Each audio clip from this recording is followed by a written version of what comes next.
Hola, muy buenos días. Soy Emanuel Gatti, docente de la Cátedra de Producción de Carne y de Base de Nutrición, colaborador de la Cátedra de Nutrición Aplicada y bueno, hoy me reúno acá con ustedes en el aula virtual. Más que nada, digamos, ya saben cómo estamos trabajando. Es de público conocimiento el tema de la pandemia, así que bueno, intentando de este modo poder llegar a ustedes y poder comunicarnos y que sea de la mejor forma posible.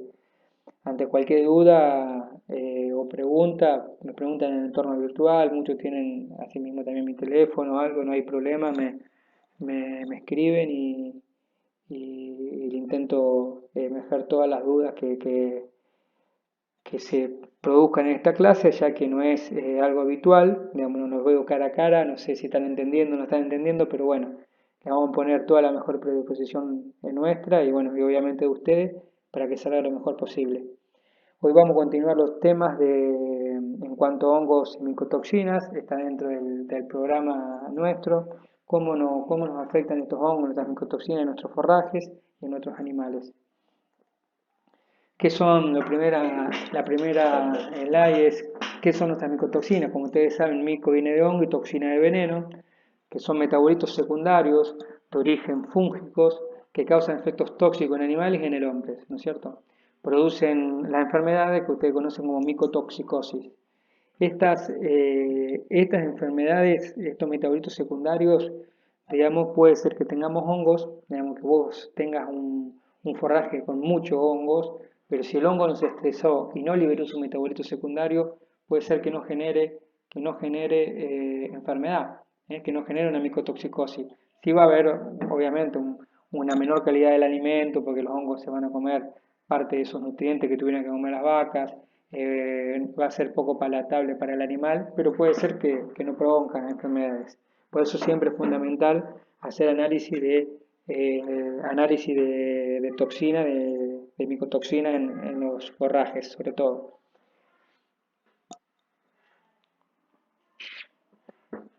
Se ha identificado más de 90 tipos y alrededor de 500 micotoxinas, digamos. Nosotros con las que vamos a trabajar generalmente son 3 o 4, pero hay muchísimas micotoxinas con una porción altamente variable, digamos. Generalmente la presencia está en hongos productores de alimentos que constituyen un potencial para la salud, sobre todo para el humano en lo que es aflatoxinas y para lo que es, por ejemplo, en cerdo, cerolenona, en rumiantes, cerolenona, vomitoxina. Eh, es un problema grande.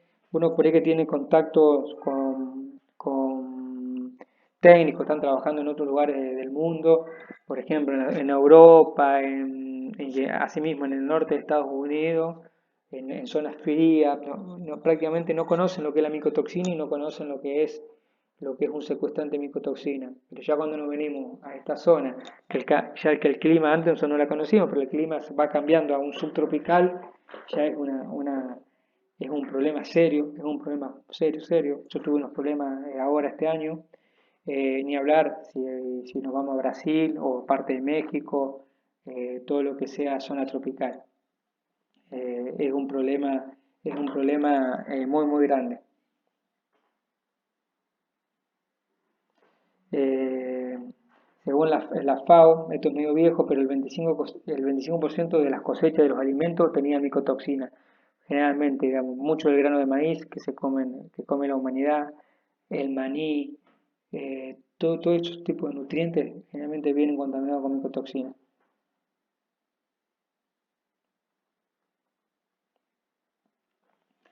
En cuanto a micotoxinas, podemos tener una micotoxicosis primaria o secundaria, que ustedes lo saben. Por ejemplo, si nosotros tenemos una infección como la filmina esta de un grano de maíz, no sé si se ve ahí, que tiene hongos, generalmente si uno tiene micotoxinas, ¿no es cierto? El hongo infecta la planta, esta produce micotoxicosis del alimento, digamos la planta, viene una ingestión del hombre o los animales y se produce una micotoxicosis primaria, típica de todos los alimentos que se comen. pero si esta producción de micotoxina, digamos, no es comida, la ingiere algún tipo de animal, ¿no es cierto?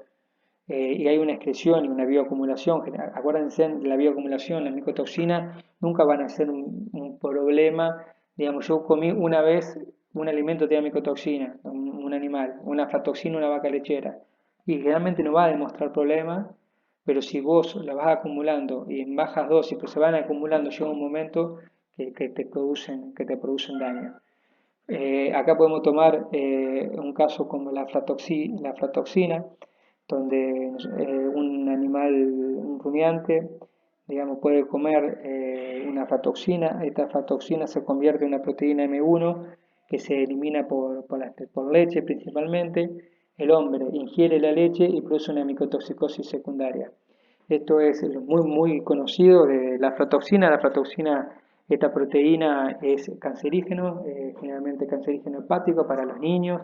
Entonces, hay empresas, como en su caso de antes era la Serenísima, que medían proteína, digamos, aflatoxina en leche. Y nosotros que hacemos nutrición nos decían, mirá, nos están llegando elevada la aflatoxina en la leche, hay un alimento que está contaminado, o hay que ver, o buscar un secuestrante de micotoxina.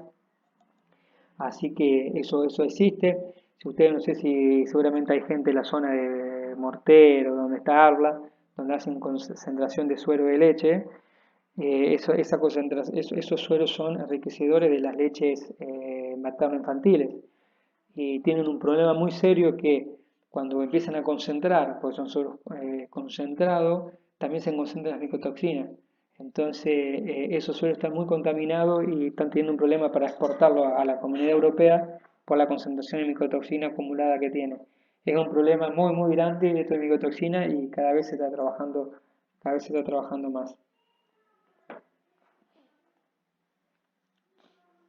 Acá tengan los hongos potencialmente productores de micotoxina, eh, que predominan en los alimentos almacenados, digamos, Penicillium, Aspergillus, Fusarium y Alternaria. Si ustedes ven acá el Fusarium, generalmente se ve en los maíces de segunda, generalmente hacen lo que es la vomitoxina.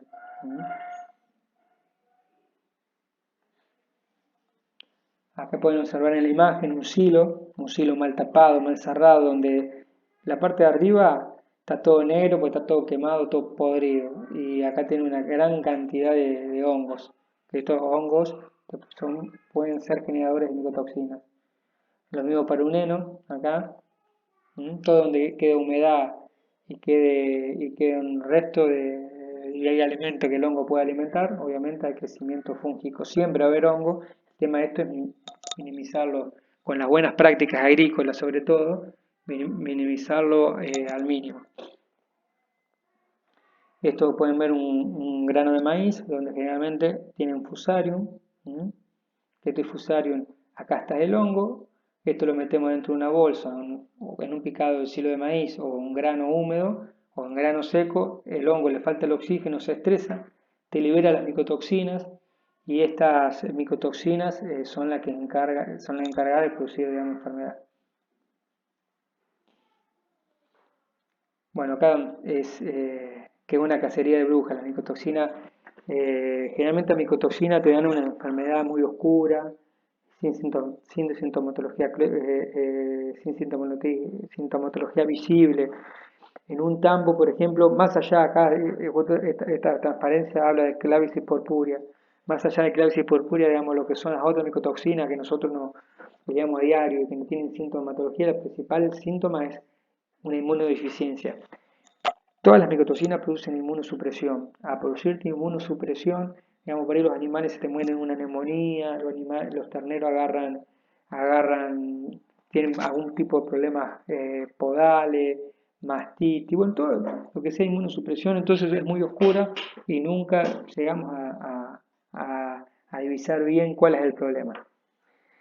No sé si se acuerdan el año pasado que hubo una gran mortandad de animales de engorde en enero, digamos, sería enero del año pasado, porque hubo altas temperaturas, esos fieldos de provincia de Buenos Aires estaban dando un barrido de silo, que es un barrido de silo, son todas las porquerías que quedan en un silo, lo barren, que es pellet, maíz, en las plantas de acopio, y le venden eso. Por eso está contaminado con clavicet. Este clavicet que produce la enfermedad del ergotismo, que hace generalmente, produce, digamos, son alcaloides, buteo.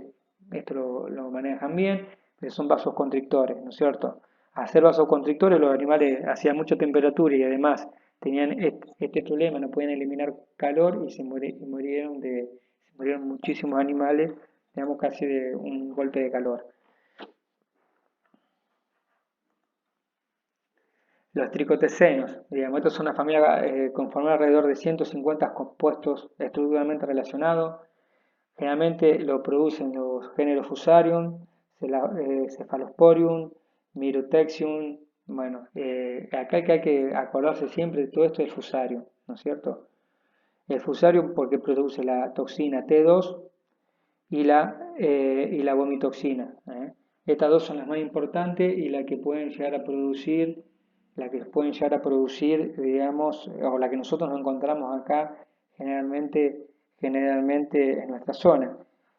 Acá hay una mazorca o un choclo contaminado con fusarium. Ese fusarium, lo vuelvo a repetir, entra a una bolsa o entra a un acopio o algo, le empieza a faltar el oxígeno, se estresa y empieza a liberar las micotoxinas, ¿no es cierto?, como T2 y la vomitoxina. Los principales, digamos, cultivos afectados son obviamente maíz, trigo, avena y cebada, y digamos, toda la parte de cereales. Y obviamente el alimento para ganado.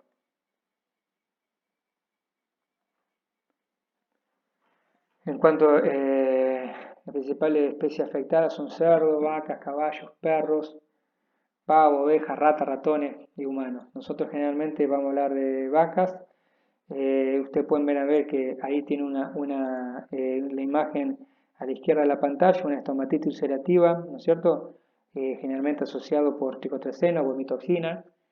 Generalmente producen desórdenes digestivos, diarrea, inapetencia, vómito. La vaca lo primero que puede llegar a dejar, la vaca deja de comer, baja la producción, muchas veces está tan contaminado que acá no está descrito, pero tiene problemas de respiratorio y con esta nos encontramos mucho en nuestra zona, sobre todo la vomitoxina. Hemorragia en estómago, corazón, desórdenes sanguíneos, lesiones orales, dermatitis, edema. Digamos, todos estos problemas generalmente lo producen la micotoxina. Como puede ver, acá dice hemorragia en pulmón, en lo que yo le decía. Como pueden ser, son difusas. Entonces, recuerden siempre lo que primero hacen, disminuyen la inmunidad. Entonces pueden enfermarse de cualquier cosa.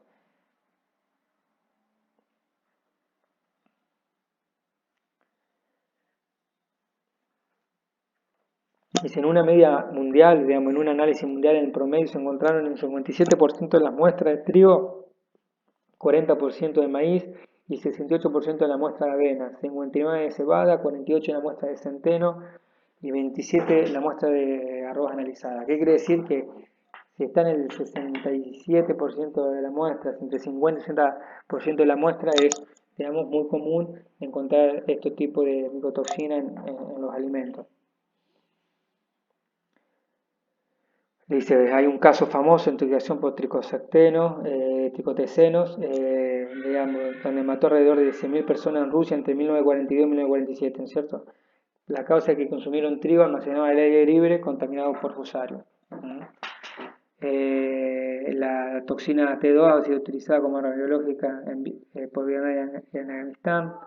Digamos, son un problema serio para el mundo. La cerolenona, esta a ustedes que les gusta mucho la reproducción y todo eso, la van a conocer más para la parte de etéreo todo, y en la parte de cerdos. La cerolenona, digamos, es una micotoxina estrogénica, ¿no es cierto?, producida por el género Fusarium. Al ser estrogénica, digamos, produce los mismos síntomas que el estrógeno, edema de vulva y esas cosas. Entonces los alimentos contaminados también son generalmente los cereales, sorgo, maíz, heno, leche, alimentos comerciales para ganado. Principales especies afectadas, cerdo. Ustedes siempre van a ver que las principales especies afectadas van a ser los monogástricos y después las vacas. ¿Por qué? Porque las vacas, generalmente el rumen desactiva mucho de la micotoxina. Y en este caso, bueno, esto más que nada la cerebrona es muy frecuente en cerdos, donde generalmente las granjas, o cuando compran maíz o algo, le hacen un test de micotoxicosis para evitar y no tener problemas de micotoxicosis. Entonces, generalmente, ¿cuáles son los daños de salud? Cualquier efecto estrogénico, edema de vulva, prolazo vagina, alargamiento de útero, atrofia testicular en machos, atrofia de ovario, crecimiento de glándulas mamarias, abortos. Son un problema bastante serio. Luego tiene las aflatoxinas, producidas por el hongo, por el género Aspergillus. Esta es la que más se encuentra en realidad, porque crece en todos lados, pero es la más fácil de secuestrar porque se pueden secuestrar con aluminosilicato, digamos, con arcillas. Los alimentos contaminados generalmente son maíz, trigo, algodón, arroz. El algodón, la semilla de algodón que usamos mucho en los tambos, generalmente tiene mucho aflatoxina. Eh, Acá está lo que es leche, huevo, porque digamos, se excreta por leche, fruta seca, especias, alimentos procesados, etc. Generalmente las principales especies afectadas van a ser los monogástricos, cerdo, perro, gatos, vacas, ovejas. Existen alrededor de 16 aflatoxinas y la más importante es la B, la G y la M. La aflatoxina B1 es el carcinógeno más potente que existe en la naturaleza, para que la tengan en cuenta, ¿no es cierto?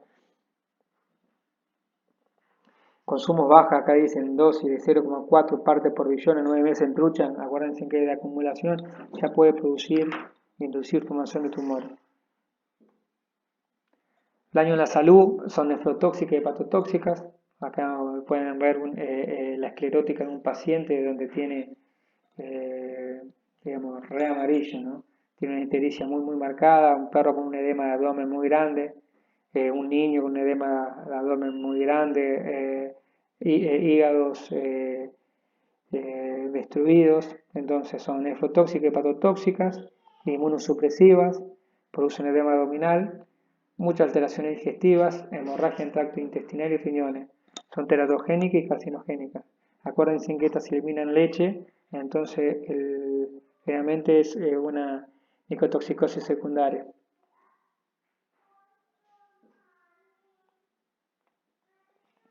El hongo, cuando nosotros podemos encontrar muchísimos hongos y no micotoxina, como decía hoy, le va a generar un rechazo de alimento, disminución de la eficiencia de conversión. Si vos tenés hongo, el animal no le va a gustar, va a estar feo, el hongo le va a sacar calidad al alimento, entonces vamos a tener rechazo de alimento.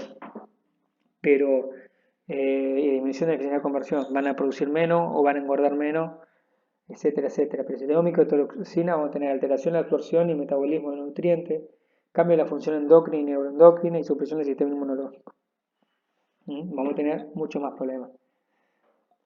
Los principales hongos productores de la micotoxina que nosotros por acá trabajamos o lo que vemos son hongos que crecen en el campo sobre las plantas vivas, por eso son los más complicados, el fusarium y el aspergillus, porque son más complicados porque yo tengo una planta de maíz o una planta de trigo y yo tengo un fusarium y un aspergillus. Ya me creció, ya lo tengo al hongo. Cuando yo lo meto en una bolsa, sobre todo en osilaje de maíz, estos se me estresan y se generan las micotoxinas. Entonces ya están, ¿no? Digamos, aunque yo tenga, digamos, toda eh, la mejor forma de hacer el silo, de hacer, digamos, toda la tecnología y tomo todos los recaudos, ya el hongo ya está. Entonces es más complicado. Después están los hongos que crecen sobre las plantas de descomposición, como Fusarium, y hongos que crecen durante el almacenamiento, Aspergillus y Penicillium. Esto sí, nosotros podemos evitar con buen manejo, buenas prácticas agrícolas. En realidad, con buenas prácticas agrícolas podés disminuirlo todo, pero sobre todo estos. Generalmente nosotros lo que vemos mucho Fusarium en el maíz de segunda, porque si ustedes saben, bueno, por ejemplo los maíces de segunda están ahora, van a empezar a hacerse los silos, unos ya comenzaron a hacer los silos. Tenemos mucha amplitud térmica, donde hay a veces un poco de humedad, porque ya empieza el rocío, hace calor, hoy por ejemplo vamos a tener 30 y pico grados, 31 grados, pero a la noche hizo 14 grados, y todo eso genera, ¿no es cierto?, que haya hongos y micotoxicosis.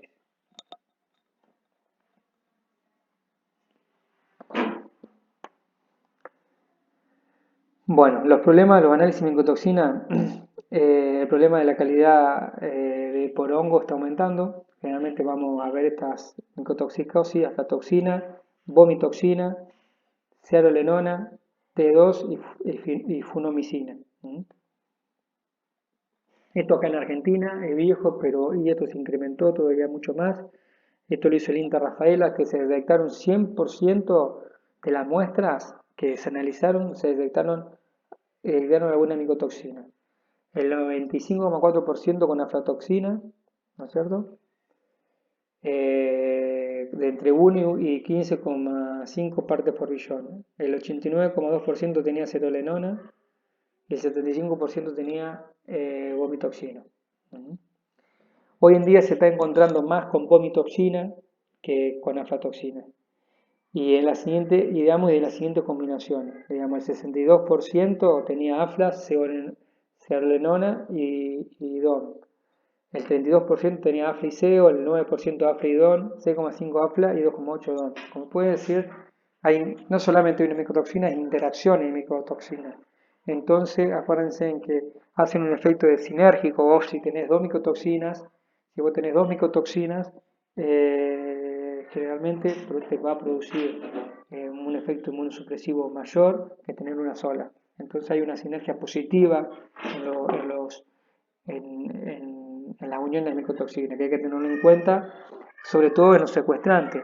Acuérdense que hay secuestrantes de micotoxina que son paredes de levaduras o tierras inertes, como una arcilla, una ciolita. La ciolita funciona muy bien para aflatoxina y las paredes para cerolenón y DOM. Entonces hay que trabajar con mezcla de estos secuestrantes. Después hay unos secuestrantes biológicos nuevos que se utilizan en cerdo, que andan muy bien. Obviamente son, mientras más tecnología tengan los secuestrantes, más caros son. Pero bueno, para esto, si los animales están inmunosuprimidos y no convierten y todo, no hay cosa más barata que un secuestrante de micotoxina.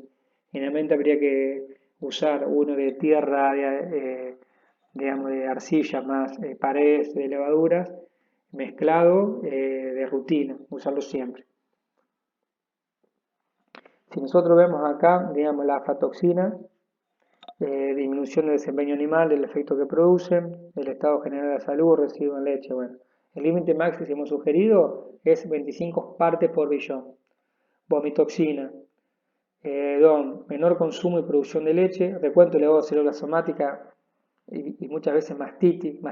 Yo he visto vacas que entraban y los 4 cuartos estaban con mastitis. Empecé a dar secuestrante micotoxina y se eliminó. Era una mastitis por vomitoxina. El límite máximo son 300 partes por millón. Cerolenona, modificación a nivel de los estrógenos, abortos, ¿no es cierto? Reducción de consumo de alimentos, disminución de la producción de leche, vaginitis, secreción vaginal, menor eficiencia reproductiva, etcétera, etcétera. Todas producen, acuérdense, inmunosupresión. El límite máximo son 250 partes por billón. Y después tiene la T2, rechazo de alimentos, pérdida de producción, gastroenteritis, hemorragia intestinales, muerte. En ternero, reducción de respuesta inmunológica, como en todo. 100 partes por billón. ¿Mm? Estos son valores límite para animales.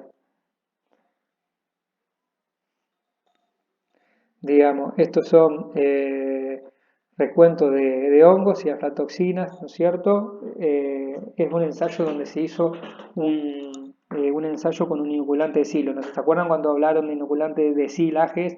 Que generalmente vienen unos inoculantes, tanto para maíz para silo de alfalfa, silo de soja. Y los inoculantes lo que hacen son bacterias lácticas, que pueden ser Lactobacillus bruneri, que generalmente ese también produce una mejora una vez abierto el silo, digamos, no hace que se deteriore tan rápido. Entonces, ¿esto qué es? Hicieron un trabajo donde le pusieron un inoculante de silo y hicieron un recuento de promedios de hongos de los silajes, el control que no tenía nada y el otro que tenía un inoculante de silo. Y pueden ver que el control llegó casi a las 25.000 unidades formadoras de colonia por gramo y el otro prácticamente tenía 500. Y el contenido de aflatoxina en silaje del maíz después de su apertura, puede ver que de aflatoxina como bajaron, prácticamente, digamos, no tenían. Eso es lo que yo me refería de las buenas prácticas agrícolas, no solamente utilizar inoculante, hacerlo en tiempo de forma correcta, no contaminarlo con tierra, porque acá también tenemos la parte de los clostridios, etcétera, etcétera. Bueno, hay toda una serie de buenas prácticas agrícolas que hay que tener en cuenta y de almacenaje para evitar la propagación de las micotoxicosis. Bueno, esto es un silo, esto es una foto mía, es un silo de maíz, es una planta de maíz antes de hacerse silo. Ustedes se pueden ver acá en la foto donde tiene todo hongos, ¿no es cierto? Generalmente es fusarium. Entonces, yo le voy a sacar una foto y me quedé. La semana pasada me llaman que hubo muerte de vacas con tipo pulmones, digamos, hemorragia de pulmones, todo, típica de vomitoxina. Cuando vamos a hacer un análisis que habíamos mandado pero no los teníamos todavía, me llegaron estos son los resultados de ese análisis de silo de maíz segunda. Cuando toco en recuento de hongo y levaduras, el límite máximo es de 0 a 50.000, encontramos 540.000. Después, vamos a hablar aflatoxina, el límite máximo son 25 partes por billón, ¿no es cierto? Teníamos 22,84. Estábamos al límite, estábamos bien. T2 generalmente nosotros no aplica, no se lo hacemos. Vomitoxina, que el límite son 300 partes por millón, teníamos 1390 partes por billón. Y ciarolenona, 250, teníamos 121, estábamos bien. Entonces estábamos al límite de aflatoxina y estábamos a 1390, ¿no es cierto? Y el límite es 300. Estábamos 4,6 veces por arriba del límite. Por eso teníamos esos problemas de mastitis y esos problemas ¿no es cierto?, de hemorragia pulmonares. Bueno, aquí hemos terminado con la clase de micotoxinas. Luego voy a subir las preguntas de esta clase y bueno, y espero que cualquier duda me consulten. Desde ya muchas gracias, espero que les sea leve la cuarentena y bueno, sigamos cuidándonos entre todos. Un abrazo grande a todos.